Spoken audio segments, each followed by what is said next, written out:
Welcome, welcome, welcome. Canada Startup is here on Tuesday nights, EST, with Bill Wilson. Hi, Bill. How are you today? Doing well, thanks, Dave. Good to see you again. Fantastic. Well, this week we are going to be exploring the business of art. We have Ari here with us today. Pixelive is one of his businesses, originally, I believe, from South Africa, and now in Canada. Ari, welcome to Canada Startup. It's wonderful to be here. It's Ari Momeni, and correction, originally from Iran, having lived in South Africa for a very long time. And we love corrections here, so thank you very much for that correction. And Ari, share a little bit about, we're very curious about the art business. We're familiar a little bit about your background in the art industry. Would you share with our listeners today a little bit about what's been going on in the art business from your perspective since you began? Sure, by all means.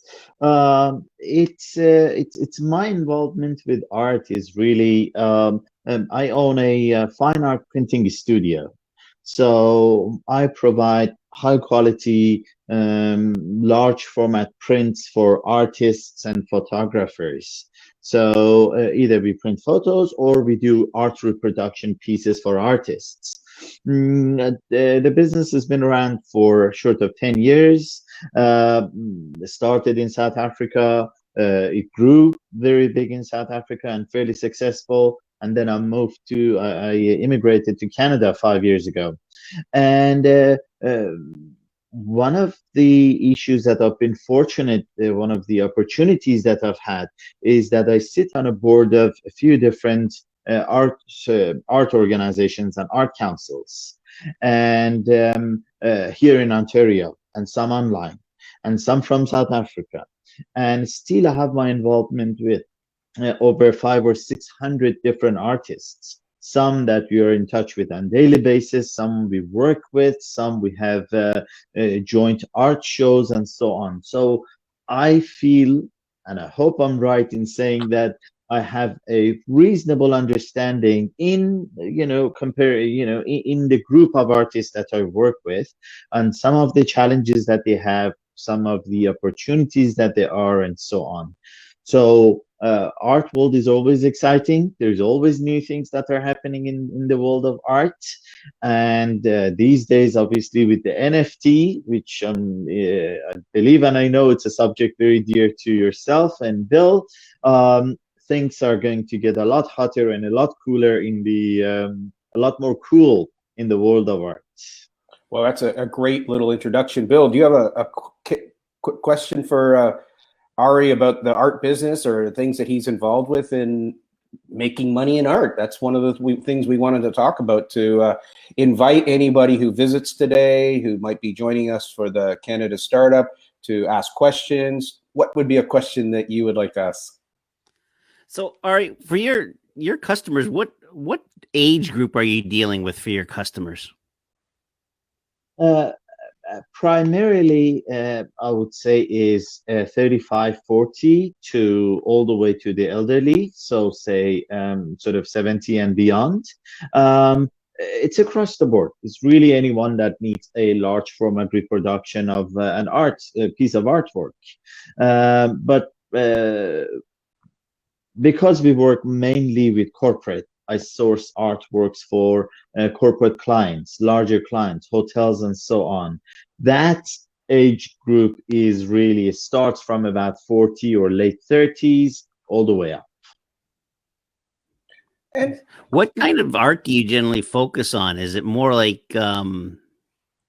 pictures of people, or is it landscapes, or what sort of categories do people like to focus on?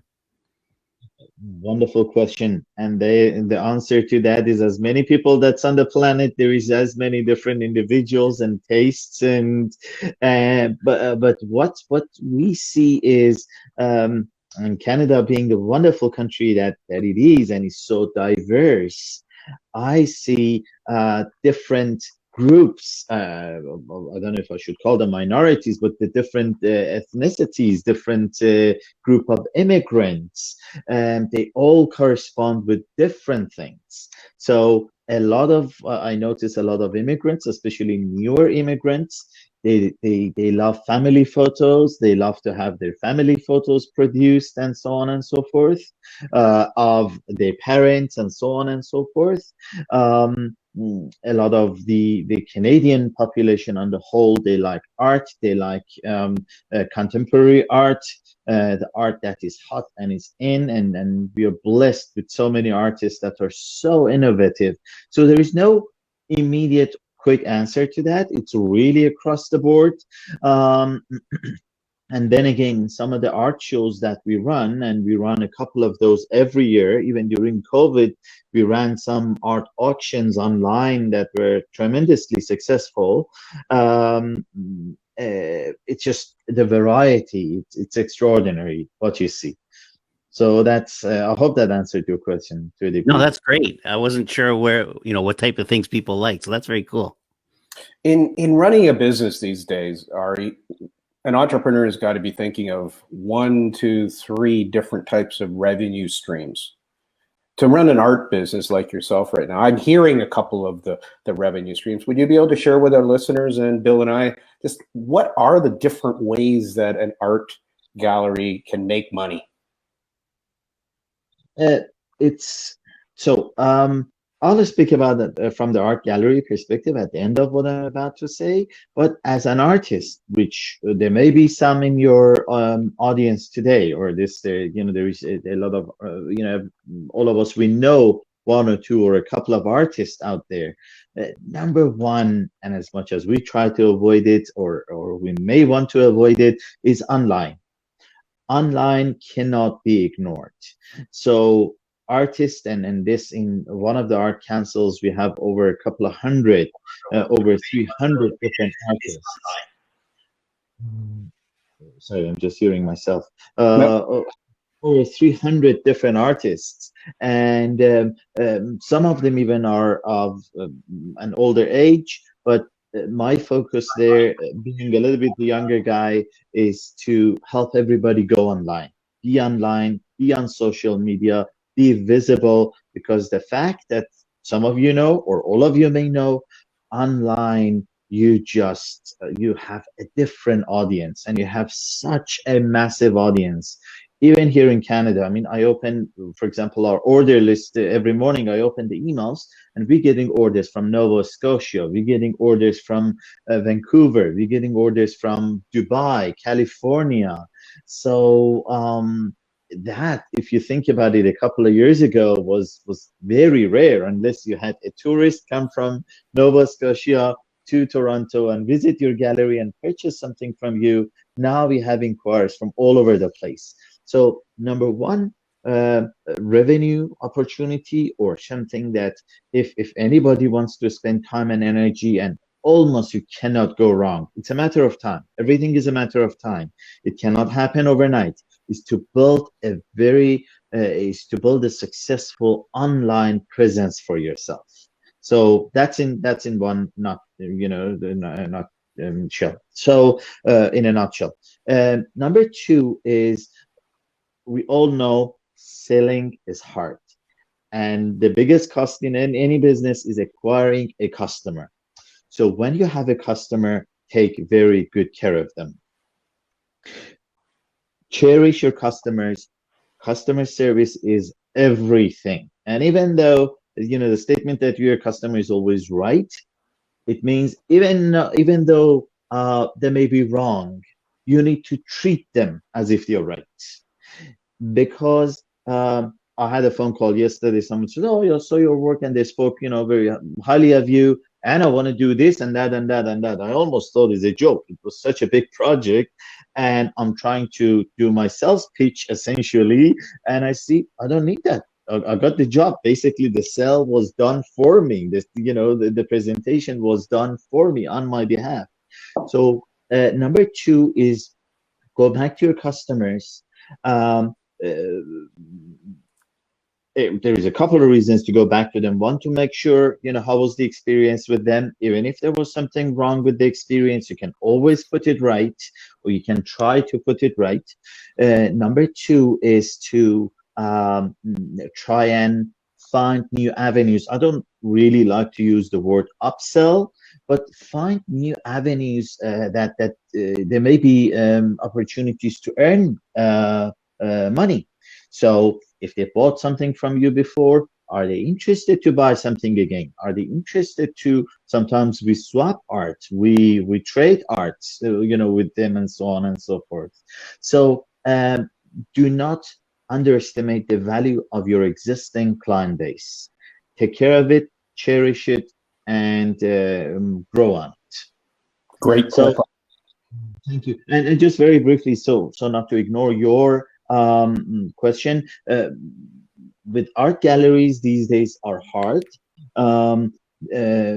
because what happens is not just because of COVID, because of everything going online, because of competition, because of artists really, and that's a very, very good thing of really taking advantage of that. Artists like to sell direct. Artists like to get together as a couple, as a group of artists, and have art shows.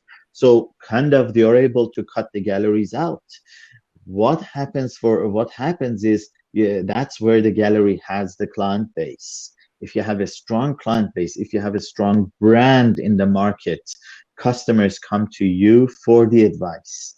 My customers come to me not because of the pieces I sell, which obviously that's a big reason, is the expertise. They ask the questions. They know they're getting an honest answer, an honest evaluation of their need. So I hope that answered your question as well. Very good. Actually, I've written it out here for our guests who might be watching online. It's this idea of the online studio, which I'll come back and ask a question on. Cherishing the customer, providing awesome experiences, and nurturing new possibilities. And third, the gallery tends to have a client base that comes. For number three, that again, a topic that Bill and I like to talk about is education. Is that the gallery's ability to educate, inform, to have fun, to have a social component. This is what a successful gallery has in my mind. One of the things that you introduced me to a couple of months ago was that there are some government programs right now to assist people. And I in preparation for today, I went and checked it out again. What program is very prevalent right now, particularly in Ontario, to help artists or galleries to get online? Okay, so I'm not exactly the expert on the specifics of that. I will be very happy to come back to you, because I do have access to all the links and where they go, and all of the different departments where those programs are listed. But the good news for if in your audience there are people in the art business, there are very, very good programs to support artists. So I will share with you a couple of them that are not exclusive to an art business. However, it almost feels like they made it for artists. It's such a good opportunity. However, I'll go back and look at some of the links, so I can share one or two links with you, because I was on one about 2 weeks ago. I don't remember exactly where that was, but I can find it, that listed all the different programs that help artists in form of grants, in form of loans, and so on. We're truly blessed with the support that we're receiving these days.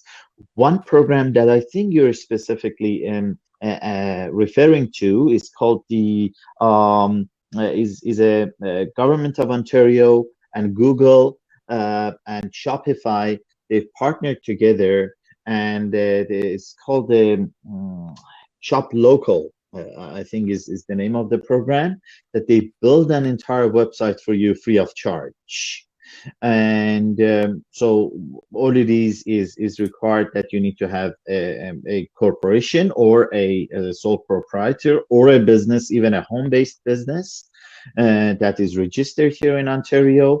You go online, and it's called Shop Here. That's the name of the program, Shop Here by Google. So you go and you apply to them. They were extreme. I took advantage of that for one of the businesses I run. They were just every time I set the bar, and they came back and crushed it in terms of service and so on and so forth. So for those of you in the audience that they may be interested, they can look up Shop Here by Google, and it's a very easy program to apply for. There are three categories in there. One is if you're a brick and mortar business of any sort. It just this goes in conjunction. They work closely with with the different municipalities. They could contribute up to $2,500 toward your web development services. That is an unbelievable offering. So meaning even if you hire a social media specialist, even if you put together a campaign that costs $2,500, and that could be a fair amount of money for a small business to advertise, provided you qualify. I didn't qualify for it because they said your office is in a industrial, well, I don't know why they said that, but they said it's an industrial zone and therefore you don't qualify for it. So the other one is the Shop Here program that I mentioned, where they built the website for you from scratch for free. And third is sort of a business incubator that you get accepted into, and then you have access to a whole pool of talent and expertise. You can go share your concerns and so on.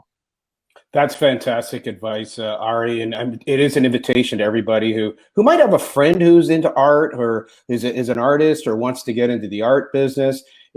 Canada right now, Toronto right now has a number of programs that are really supporting artpreneurs, collaborations, and I think Bill's wheels are turning right now because, again, a number of the things that you mentioned about assisting with the online companies like Shopify, Google. These are magic to Bill's ears, I have a feeling. Bill, any follow-up question to that?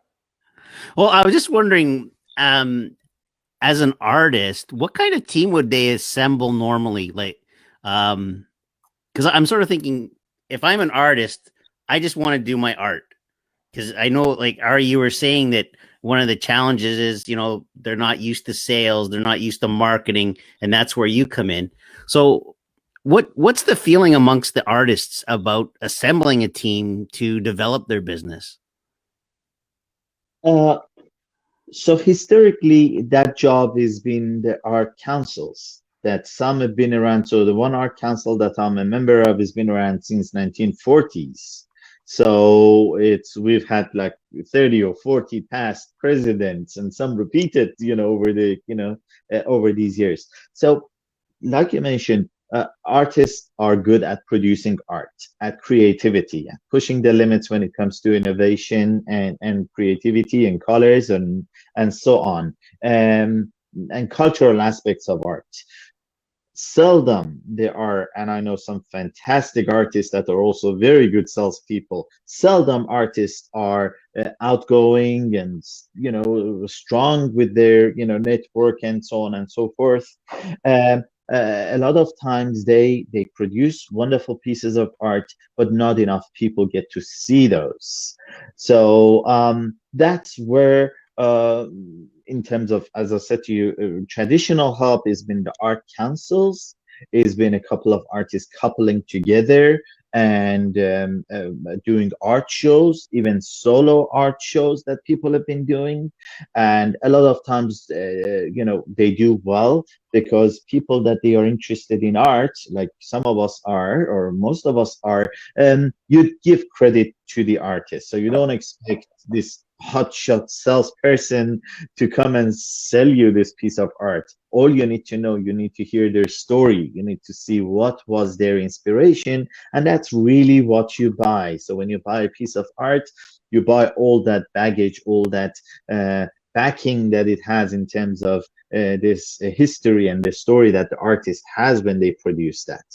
So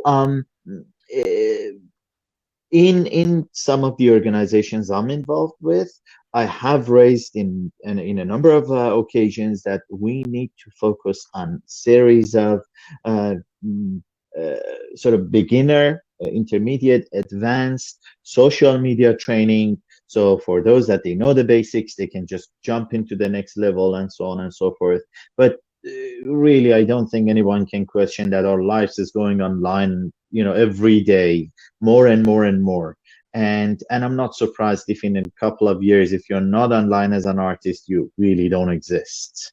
So Right. in terms of support, they need support. Everybody needs support, but especially I think there is a big gap for artists to have a home in terms of where they can uh, okay, so we're good with the creativity side of it. How do we market this now effectively? So I hope that Right. answered you. It's about putting together your dream team. And again, it might not be the artist who is the major orchestrator of it. And in Canada, we have quite a group, the former Group of Seven, who became world famous. And a big part of it was the team members. There was some really good business people in it. And if you get a chance to go visit the McMichael Gallery over in Vaughan, it's absolutely so inspiring what work they do there. The fact that it appears, again, as an outsider going in, very inclusive. And it's in some ways it's been that way because when you get a group of seven coming together, you're already showing that you're willing to collaborate and work together and grow together. And that is something that, Bill, if we can figure out a way to reinvent that idea of people coming together, to people who love the platform, provide the platform. And my experience with the Group of Seven is it wasn't necessarily the best artists who were the people that were contributing the most. And that might be something that's really fun. We can all grow and learn together. And it's something that it could be fun. And we might be planting a seed today that if we can have that mindset and even go back and study some of the successes of the Group of Seven, I have a feeling because it was a people success and it was a society or contribution that could be pivoted and amended and fine-tuned for the years ahead. And so let's learn from history and maybe do a little deeper dive in the future on that. Yeah. Well, I see, like for Ari's point there about, if an artist isn't online in the next little while, I don't see, I think the better way for the artist is to actually assembling a team so that the artist focus on what they're best at and then have the team take care of the business side. So like, because I mean, if you're trying to be a one of like an individual trying to take care of doing and the creativity for your art, but then trying to manage the website, managing the email, managing the marketing, you're not going to do what you love. And then all of a sudden everything's going to disappear.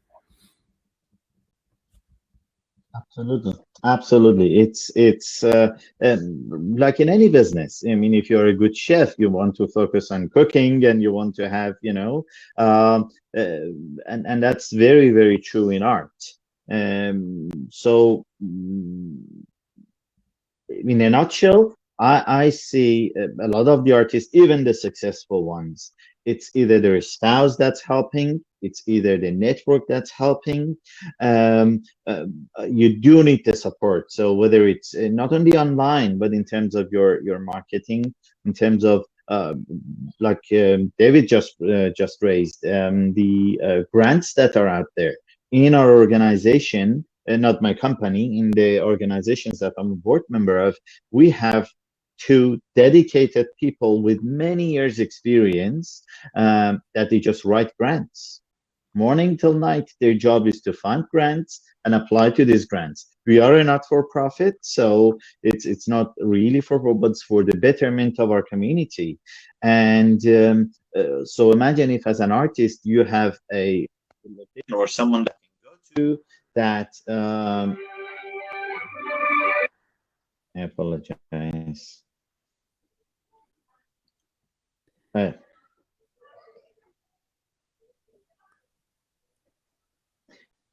Hello, can you hear me?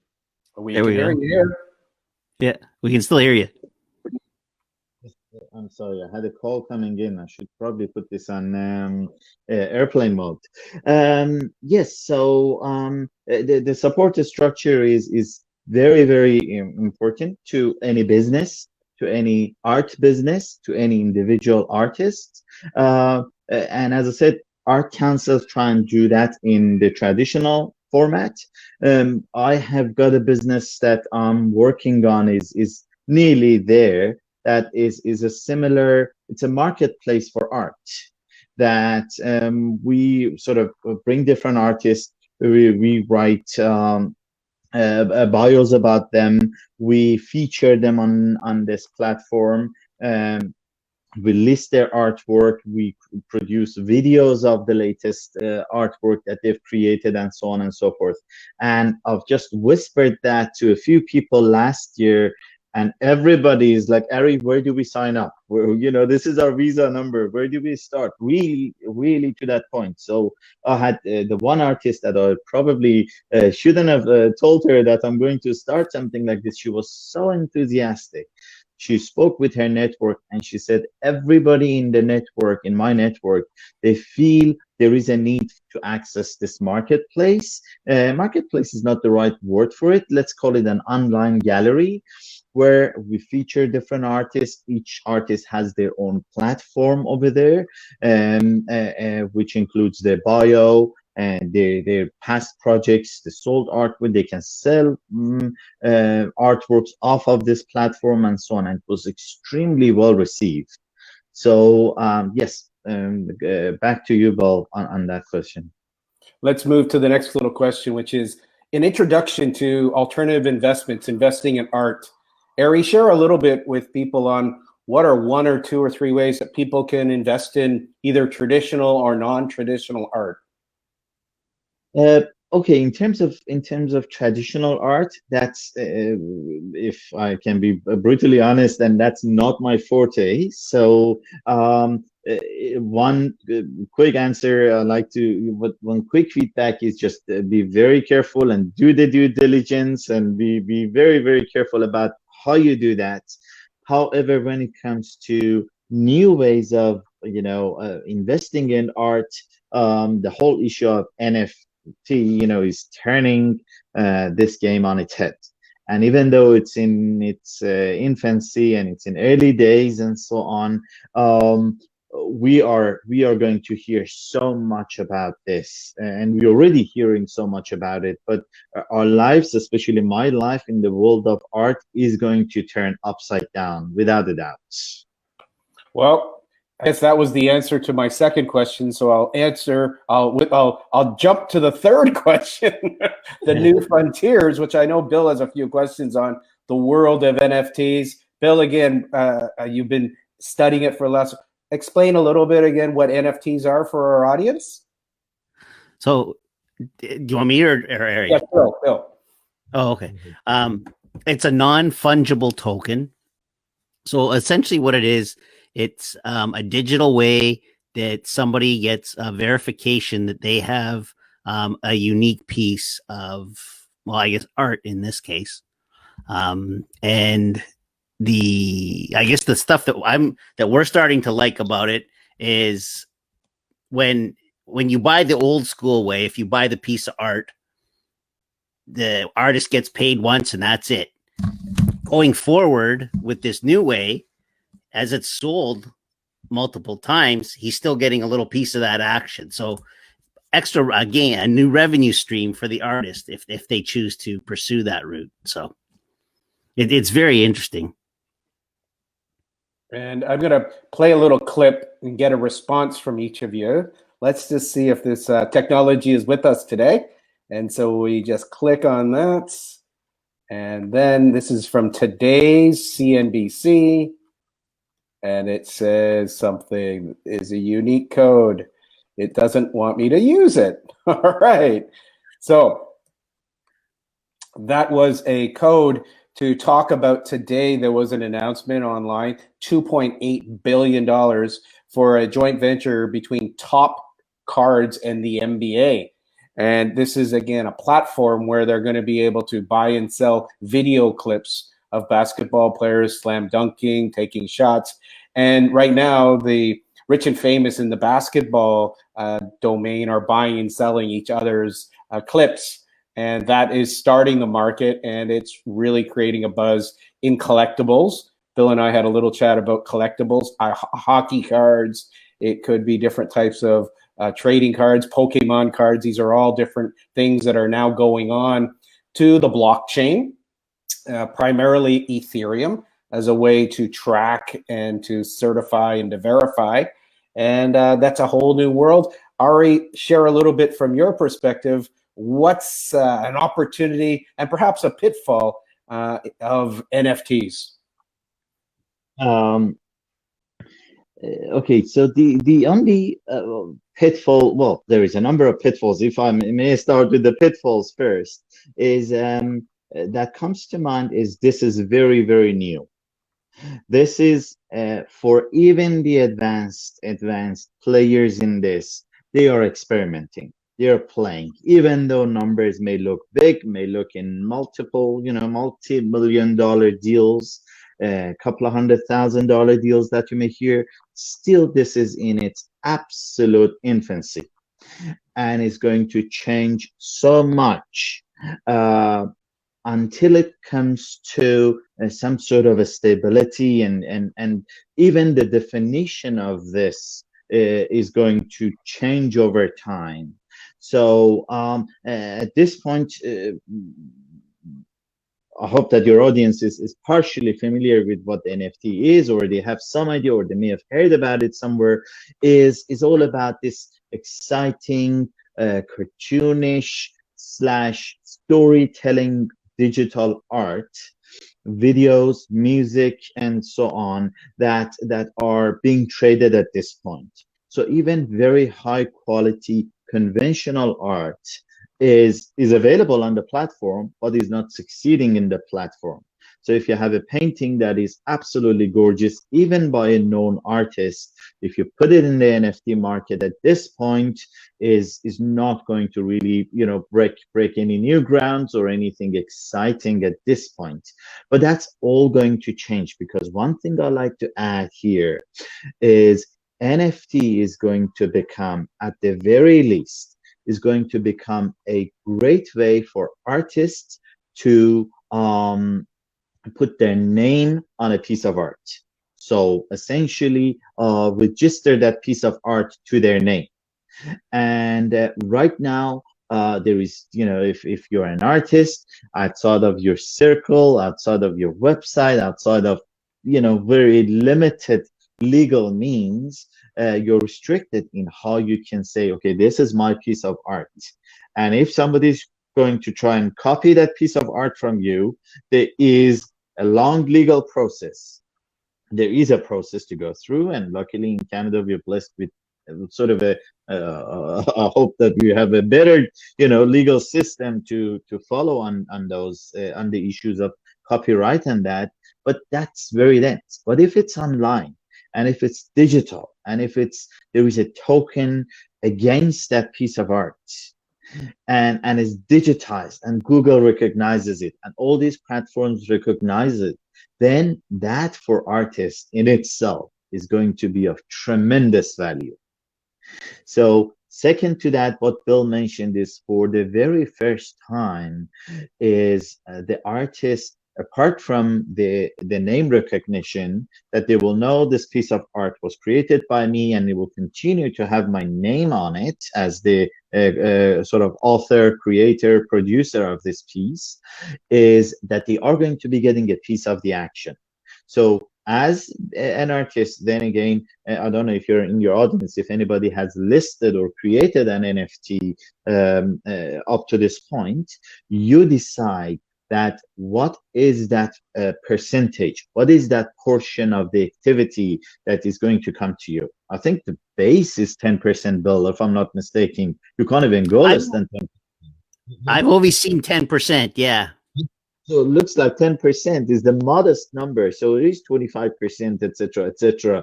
That, let's say you sell your piece of art for X amount now. Tomorrow, if it's sold for 10x, you will get another X come back to you, and the day after, and the day after, and so on, which is great news for artists, because it's time for artists to get rewarded for their creativity. Um, so opportunities are tremendous. Investment opportunities are huge in this. By the way, I should have started by saying this. I do not speak as a NFT expert. I am new to this. However, I love what is going on in this space. I absolutely enjoy what's going on in this space.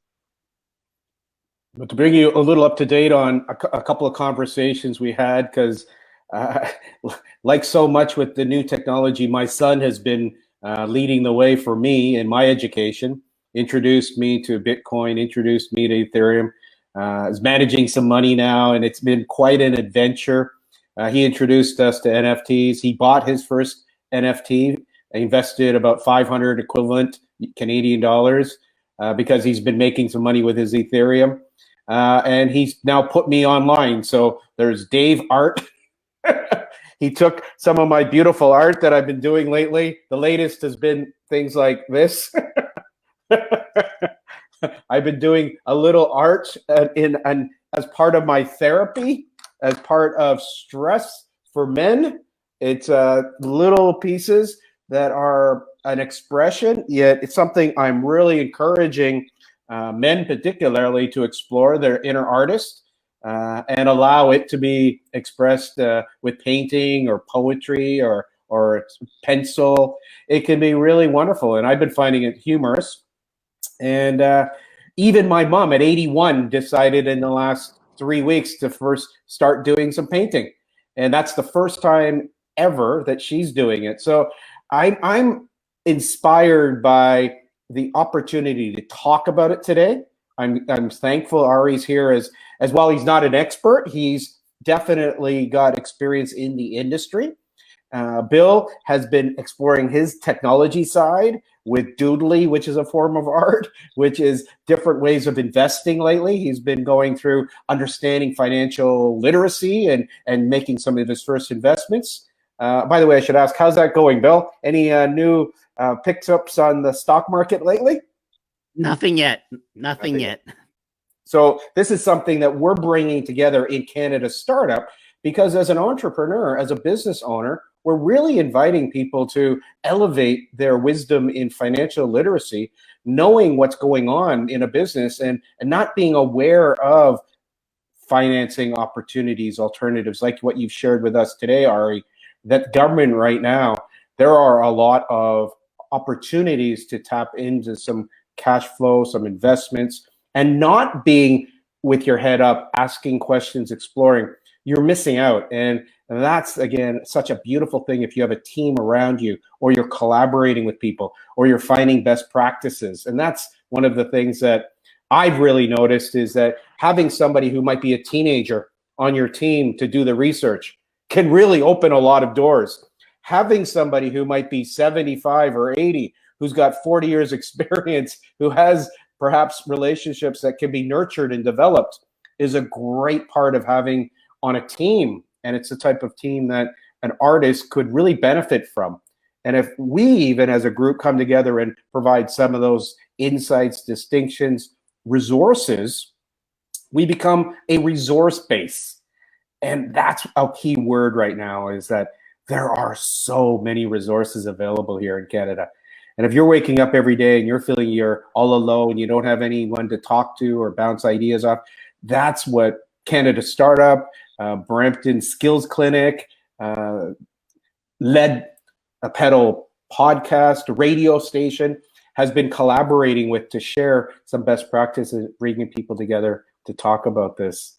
NFT, it was fascinating. I'd still be thinking about it right now, but my son was able to take a couple of my pictures, create a JPEG, register it. And again, what he was smart, he recorded that if any purchases, it will go into his wallet, which as a starting artist, actually, I'm not upset about that as a first transaction to see if that can happen. And he suggests I priced myself a little high, yet I decided to do it as opposed to trying to make everything perfect to start off with. And that's been a principle of what Bill and I have been experimenting, particularly in social media. And that's the idea of experiments. So Ari, what type of experiments might you be interested in the next month, perhaps next 6 months, the next year, in the arena of NFTs, investments, collaborations? What are one or two things that bubble up for you when you're considering the unfolding 2021?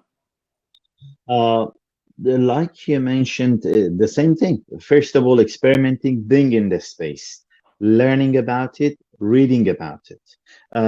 Especially for myself, because I see NFT becoming another essentially currency, another form of payment in our industry. And I'm pretty sure that is coming because some of the bigger players are talking about it and they're speaking about it, that down the road, if you don't have NFT as a form of payment, or you don't have NFT as a form of offering on your website, you kind of are a little bit behind. So because of that, at this point, I'm reading, I'm researching. Like yourself, like you mentioned, I love to get involved with having a couple of pieces of art digitized and put in this space. The but most importantly, have my eyes and ears open, but having a network like yourself and Bill to talk to and to see where are the opportunities happening. This is going places without a doubt. It's not going places overnight. There are going to be lots of ups and downs. However, it's a great time to get involved with it. So to answer you, I want to be involved with it. Probably by start by having a few pieces of art digitized of my own art and put in this space. But more than that, let's start a discussion about how we can all benefit from this, how we can form a community that we can bring, like Bill mentioned, we can each bring a different set of skills or a different skill set and build this up, package it into a real value. Bill, what follow-up question might you have to Ari's feedback, and maybe even pose the question, what would be fun for you to experience in the next few months? Well, actually, you just got me thinking about something there. That so if I understand you correctly, Dave, Justin set everything up, and then has the commission or the residual comes into his wallet. Correct. Okay. So going forward, if somebody provided a service to an artist to put that stuff online for them, I wonder, it's called smart contract, right? Correct. Okay. Would we, I'm just sort of thinking here, get my little piece of the action on the residual, that if I'm going to do the setup for you, like Justin did for you, if we do that for an artist and say, okay, of the 10% that you've asked for your future sales, we want 2% of that because we set you up, or we want 3% and we're going to manage and market and something like that. I'm wondering, what are your thoughts on something like that? Is it Absolutely. Dave, are either one of you? I definitely think that's part of the digital team for an artist. I believe that could be a fun experiment or two with people. There's going to be some people that are very guarded and protective, and they're going to say, no, they don't want to do that because that's their nature. Whereas there's others going to say, well, if you can create another stream, I'm certainly not going to be doing anything with that. Okay, well, this is what we're going to do. Setting up a digital wallet for an 80-year-old, good luck. Like, you know how long the codes are? They're not going to necessarily be too keen. Again, I might be making a generalization, and I humbly apologize if I offended any really tech-savvy 80-year-olds. Yet, even setting up a wallet right now, a safe wallet, for me, has gone through a few hoops, and it hasn't been as smooth and simple as perhaps setting up some accounts. So this is part of the onboarding, which, as Ari is pretty familiar with, I imagine, when we have onboarding of people onto new technologies, new platforms, there tends to be a requirement for some hand-holding. And because my son could have handheld me and set up the wallet. And he actually did try to set up the wallet for me, but my sense of patience with it just wore short. So to answer your question though, Bill, absolutely. I think the opportunity could be is to work with an artist who might be experimentative and curious and saying, well, Ari's going to do this. Bill's going to take care of this. Justin's going to do this. Dave's going to do this. How about we do one? And if we can make some money in the next 6 months, it's a fun experiment. And perhaps that's what we do. And yes, that's what I think some people are doing. And they are being a little bit more meticulous about commissions, spreads, sharing, revenue sharing, because that's where I think Ari's mind goes, is really attempting to be as clear as possible so that there isn't any upset or disagreement or fundamental impropriety that may occur when there's murkiness and unclarity. So that's I think it's a fun thing to talk about so openly about, because it's where we are today. And in a week or 2 weeks, if we decided to draft it up and we had a little piece of paper as not so much a contract, yet just a terms of agreement or a memorandum of understanding. These are very basic in business, yet if you've never done it, it's something you wouldn't even think about. As a former finance guy, I'm aware that most agreements can be on one page, because you're using it not so much to go to court, just to as a memory piece. This is what we agreed to, guys. Do you want to rewrite it? Do you want to make any amendments to it? And so a memorandum of understanding could often be a great way to move forward in a project. Yeah. Any thoughts about that, Ari? Yes. There is 2 points to this, and Bill, you're completely both yourself and David. I think the success with this will come in form of an organization, or an entity that can provide that support to the artists. And believe it or not, there will be this is going to be extremely popular. So I think very few. A small portion of art people in the art industry will push that back, because you then have the power of community, you have the marketing power, you have the purchasing power, you have the brand building power, and so on and so forth. So everybody wants to be a portion of, why do people give their money to someone to invest? Because they know what they're doing. Of course they can invest it themselves. So however, just taking a step back, at this point, NFT is really designed for, and you're really frowned upon if you go to any of these websites. It's designed for the artist to register their artwork directly. So there is no, so you have to be, one of the things that David, I'm sure you did when you registered your NFT, is you have to acknowledge that I am the author, the owner, not only the owner, I am the creator of this piece. So not just the owner. So because they just want to try and prevent, take an image off the internet and go ahead and register it, which you can really do. You can go take a picture of Google and go ahead and put it in NFT. Nothing stops you from doing that. Okay, so what happens? Sorry, just that was the first point that I wanted to make.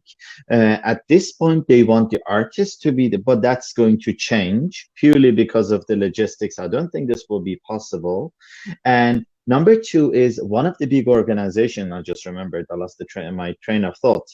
One of the big organizations that I'm also a member of, they decided to, in agreement with one of the artists, artist fully knowledgeable and so on and so forth, they decided to go and create an NFT of the piece of art. They successfully went through the process, they put it live, they created the NFT, and at no point they were checked that whether this is the piece of art, whether they are the creator of this piece of art. So this is another one of those pitfalls that Dave, you're speaking of. So, and I'm sure as time goes, there will be different ways and methods to verify, are you the creator of this, or are you the agent acting on behalf of the artist, and so on. So I hope I made my point clear, is that at this point, they want the creator to be the person registering the NFT.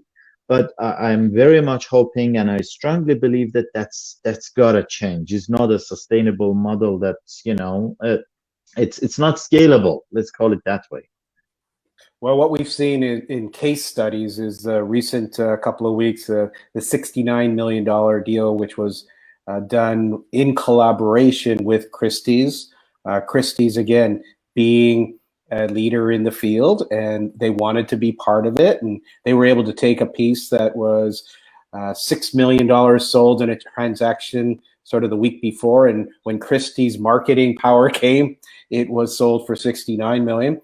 In the last 24 hours, the guy who bought it came on and was interviewed, and he is a techpreneur. He's been working in Bitcoin, Ethereum as his salary for the last 8 years, and so he's built up a multi-$100 portfolio of digital currencies. And so, a very fascinating conversation to hear why he decided to make the investment, and the way that he was able to be involved in some startups instead of doing the traditional for dollar transactions. Many of his dealings were done for Bitcoins or other types of coins, digital currencies.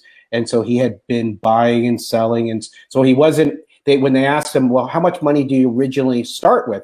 Well, he wasn't rich when he first started. He had been becoming wealthier because he had been involved in digital currencies very actively, starting and selling businesses for various currencies, to a point where he got in a position where a $69 million equivalent in Ethereum transaction what wasn't something that frightened him. And so that's a little bit of the folklore, because we do want a little folklore, because that does create a little bit of the excitement in the industry. Yet we also are pretty aware that 90 or 95 or maybe even more of the art that's put up on NFTs right now are not going to be sold, because there are going to be, it's pretty much unlimited, the supply right now.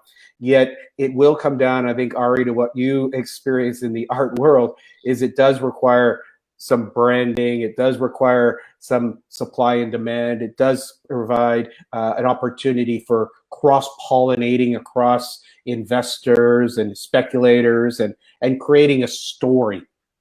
And that brings me back to what Bill has been really focusing on since we met, and that is storytelling. And as entrepreneurs, we want to explore ways to storytell. And Bill, I think that would be a nice sort of way to bring our session to a close today on storytelling, the importance of storytelling. Ari, I'll also ask you for sort of your 30-second storytelling component as we bring the session to a close. How important is storytelling, Bill? Oh, I think it's probably one of the most important things that we have to consider. I think people really enjoy the story and the whole part behind how something got from where, when it was first created, how it got into your hands. I'm actually finding a lot of stuff, a lot more companies are starting to tell their story, the behind the scenes and how they got from point. And I just find it so fascinating, and I find it gives me a greater appreciation for whatever it may be, whether it be a hockey card or a big piece of art or a film clip or whatever. So the story is extremely important. Absolutely. And Ari?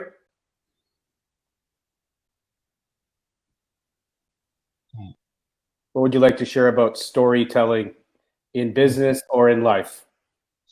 Sorry, just lost you there for a second. Absolutely, like Bill mentioned, is start with your why, who we are. That's the story that we tell ourselves. So every morning when you wake up, every night when you go to bed, what is the story you're telling yourself about yourself and about your life? That's your vision and mission. Back in the days when I used to run advertising agencies, we used to charge a lot of money to build vision and mission statements for companies. while it's very simple nowadays, most people don't we don't do that anymore because that's the characteristics of the companies. What's the story of Amazon? We all know that. What's the not the story as in what happened to Amazon, is what is the story we're telling. So why some artists are so much more popular, why Banksy is so popular, because Banksy is telling a story, and the way he tells his story is obviously, you know, very provocative and different and so on.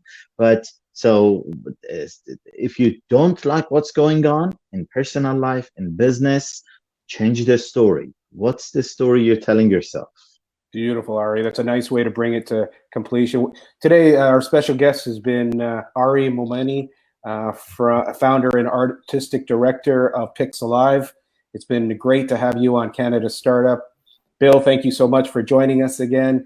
Canada Startup, Lead Pedal Radio. Check out Canada Continual Shift on YouTube and Instagram. And with that, Bill, you want to have the last word? Back to you, Dave.